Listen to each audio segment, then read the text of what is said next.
আসসালামু আলাইকুম সুপ্রিয় শিক্ষার্থীরা, নবম ও দশম শ্রেণীর পদার্থবিজ্ঞান দ্বিতীয় অধ্যায় গতি সিলেট বোর্ড 2021-এর এটি প্রথম প্রশ্ন।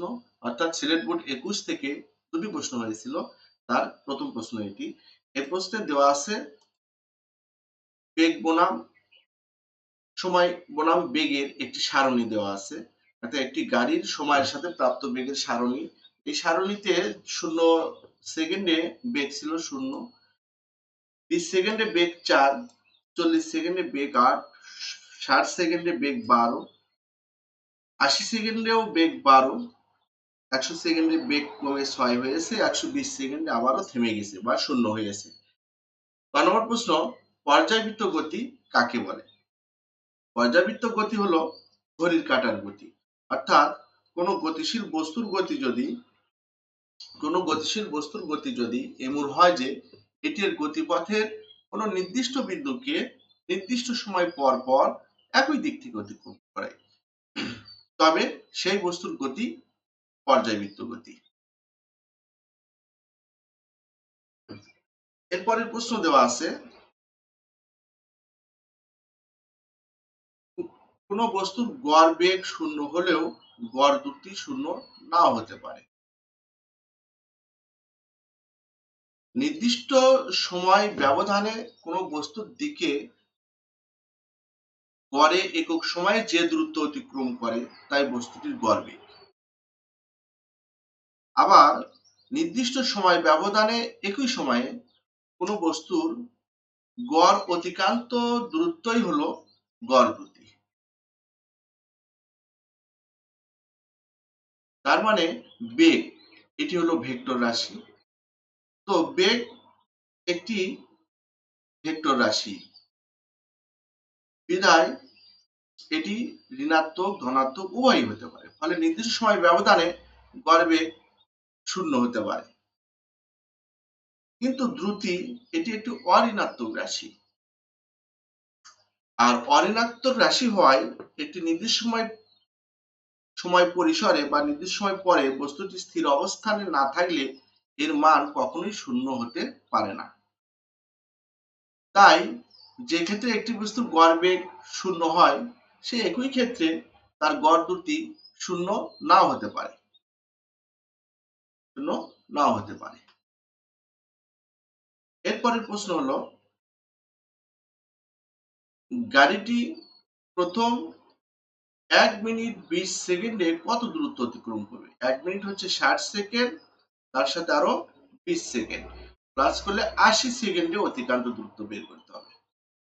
তো গাড়িটি চলার পথে দেখো বেগ বৃদ্ধি পেয়েছে, এই 60 সেকেন্ড পর্যন্ত গাড়িটির বেগ বৃদ্ধি পেয়েছে। তার মানে আমাদের যেহেতু 80 সেকেন্ডের অতিক্রান্ত দূরত্ব নির্ণয় করতে হবে, তাহলে 80 সেকেন্ড পর্যন্ত গাড়িটি দুটি ভাবে তার অতিক্রান্ত পথ অতিক্রম করেছে। প্রথম ক্ষেত্রে সে ত্বরণে অতিক্রম করেছে, যেহেতু বেগ বৃদ্ধি পেয়েছে, বেগ বৃদ্ধির হারকে সময়ের সাথে বেগ বৃদ্ধি পেয়েছে, সময়ের সাথে বেগ বৃদ্ধির হারকে ত্বরণ বলে। আর দ্বিতীয় ক্ষেত্রে বেগের বৃদ্ধি ঘটে নাই, তার মানে সমবেগে। তো আমরা প্রথম এখানে এই অংশের অতিক্রান্ত দূরত্ব বের করব।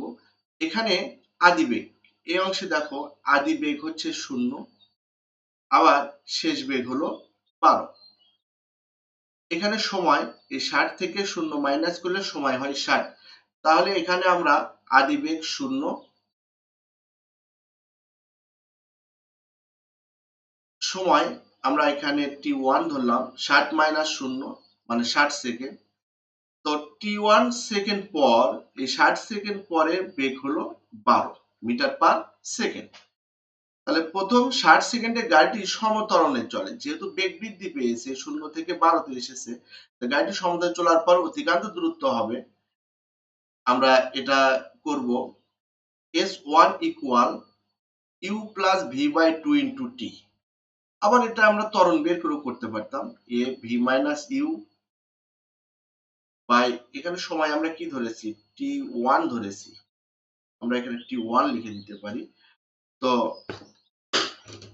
ওকে, তো আমরা ত্বরণ নির্ণয় করেও কিন্তু এটা করতে পারতাম, a equal v minus u by t1, পরে আমরা s1 equal UT 1 plus half এটি 1 স্কয়ার।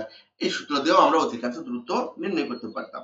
এটা দিয়ে আমাদের সহজ হয় u plus v by 2 into t one. তো এই সূত্র দিয়ে যেহেতু সহজ হয়, তাহলে এখানে ইউ এর মান আছে 0 এবং ভি শেষ বেগ, এই যে এই অংশটি কিন্তু আমরা অতিক্রান্ত দূরত্ব নির্ণয় করতেছি।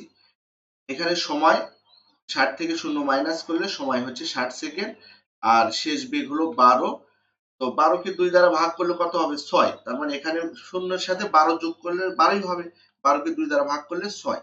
6 আর 60 গুণ করলে 360 মিটার। তাহলে এই যে প্রথম সমতরণে চলার পর অতিক্রান্ত দূরত্ব হবে 360 মিটার।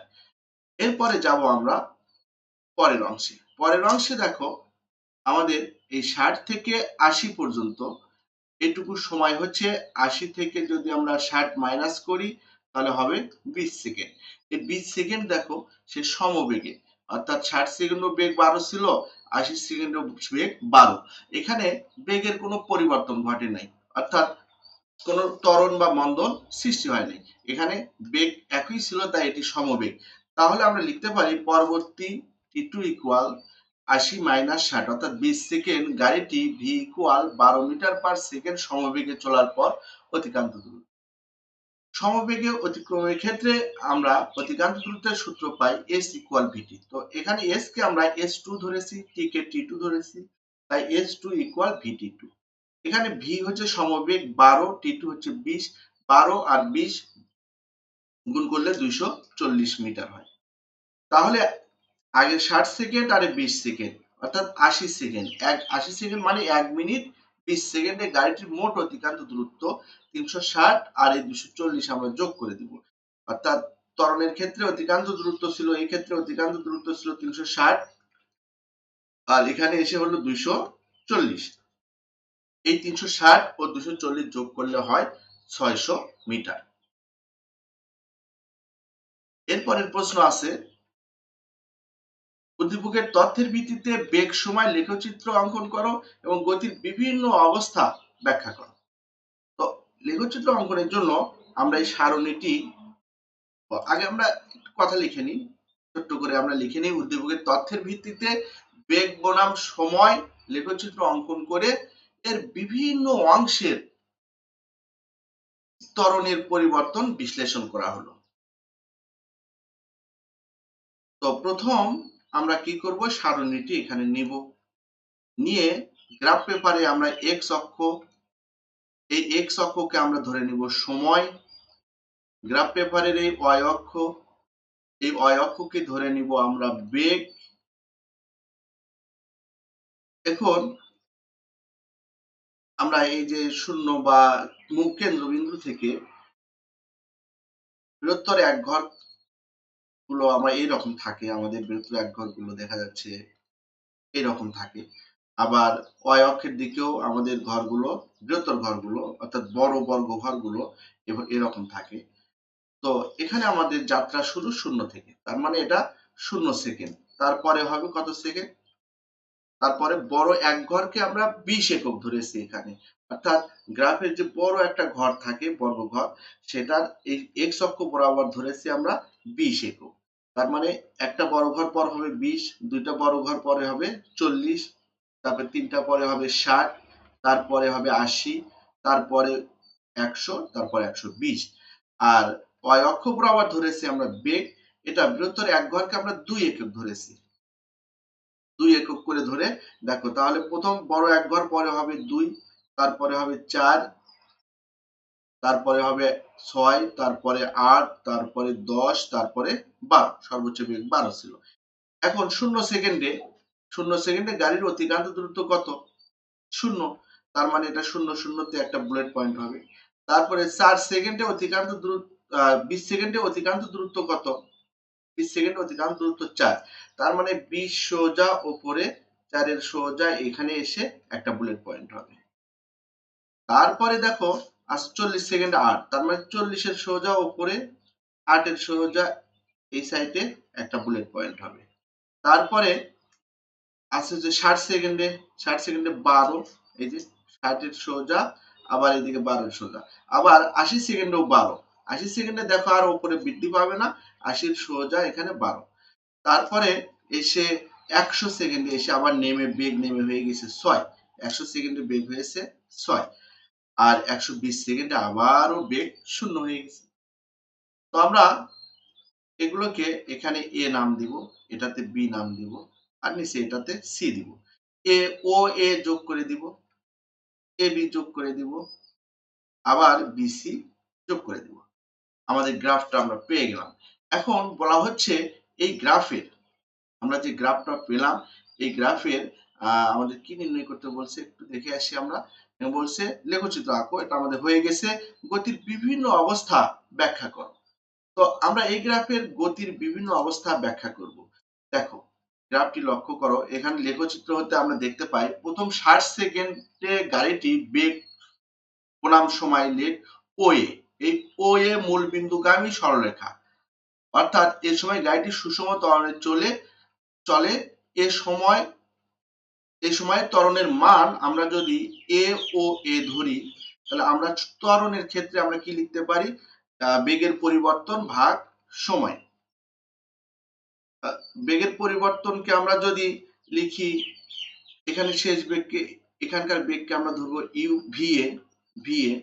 তো এখানে এটাকে ধরবো আছে আমার কত এ বিন্দুর বেগ, আর ইউ হচ্ছে আমাদের আদি বেগ, আর টি হচ্ছে সময়ের পরিবর্তন। তাহলে এখানে আমাদের গ্রাফ থেকে আমরা মানগুলো নেই। এখানে আদি বেগ 0, একদম শুরুতে যে বেগটা ছিল 0 বেগ। তারপরে শেষ বেগ ভি এ, তাহলে সেই এর বিন্দুতে বেগ কত ছিল 12, এবং সময় সময় এই যে আমাদের এখানকার সময় আছে কত 60, এই 60 থেকে 0 মাইনাস করলে কত হবে 60ই থাকবে। তাহলে এই সময়ে 60 সেকেন্ড সময়ের ত্বরণ এ ও এ ধরলাম, এই অংশের ত্বরণ, এটা খাড়া একটা মূল বিন্দুগামী রেখা, অর্থাৎ এইটা সুষম ত্বরণে চলে।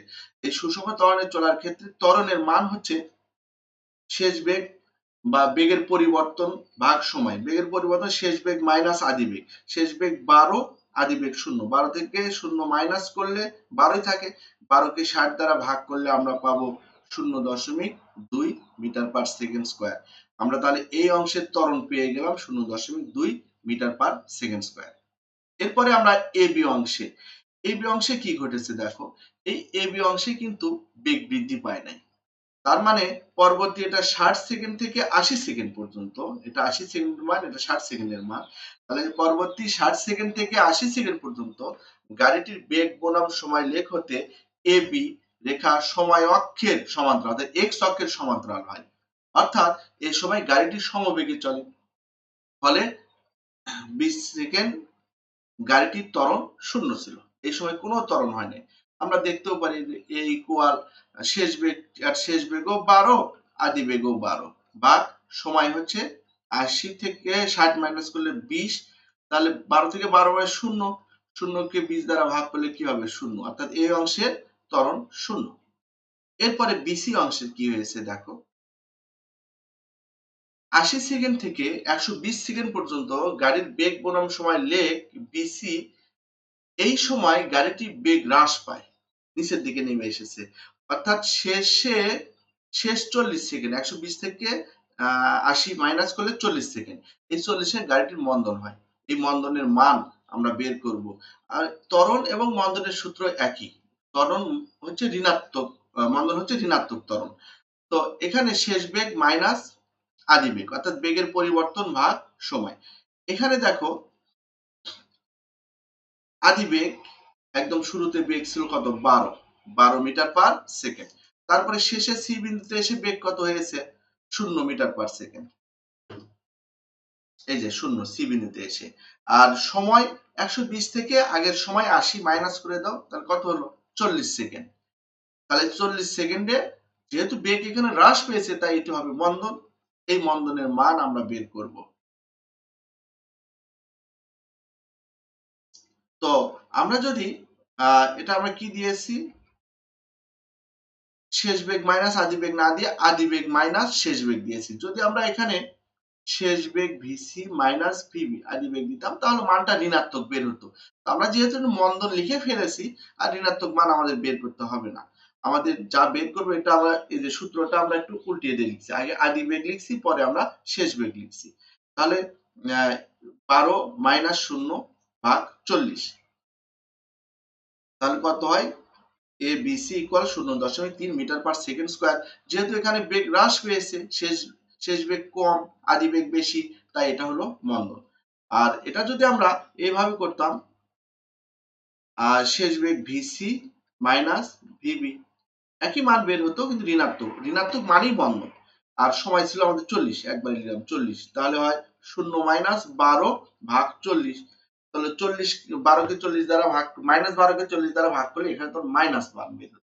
তখন আমরা লিখতাম যে ঋণাত্মক ত্বরণের মান যেহেতু ঋণাত্মক তাই এটি মন্দন, অর্থাৎ বিসিতে 0.3 মিটার পার সেকেন্ড স্কয়ার সুষম মন্দনে গাড়িটি তার অতিক্রান্ত পথ অতিক্রম করে। তো যেহেতু এখানে মন্দন আমরা আগেই লিখে ফেলেছি তাই সূত্রটা এভাবে লিখেছি, অর্থাৎ বেশি বেগকে আমরা আগে দিয়েছি, কম বেগকে পরে দিয়েছি। তাহলে এই 0.3 মিটার পার সেকেন্ড স্কয়ার এটি হলো আমাদের মন্দন। কেন মন্দন? এর আদি বেগ বেশি, শেষ বেগ কম। আদি বেগ যখন বেশি, শেষ বেগ যখন কম হবে তার গাড়িটি সুষম মন্দনে চলে। এখন এসে আমরা 0.2 মিটার পার সেকেন্ড স্কয়ার সমত্বরণে চলে হচ্ছে আমাদের ও এ, সমত্বরণে চলার পরে পরবর্তীতে 20 সেকেন্ড 12 মিটার পার সেকেন্ড সমবেগে এবং শেষে 40 second 0.3 metre per second square সমমন্দনে চলে গাড়িটি থেমে যায় সি বিন্দুতে এসে। অর্থাৎ ও থেকে যাত্রা শুরু করে 0.2 মিটার পার সেকেন্ড স্কয়ার সুষম ত্বরণে চলে এ বিন্দুতে পৌঁছে। এ থেকে বি বিন্দুতে সমবেগ অর্থাৎ 12 মিটার পার সেকেন্ড বেগে চলে শেষে বি থেকে সি বিন্দুতে গাড়ির বেগ হ্রাস পেতে পেতে পেতে পেতে কত করে 0.3 মিটার পার সেকেন্ড স্কয়ার সুষম মন্দনে চলে শেষে সি তে এসে গাড়ির বেগ শূন্য হয়ে যায়।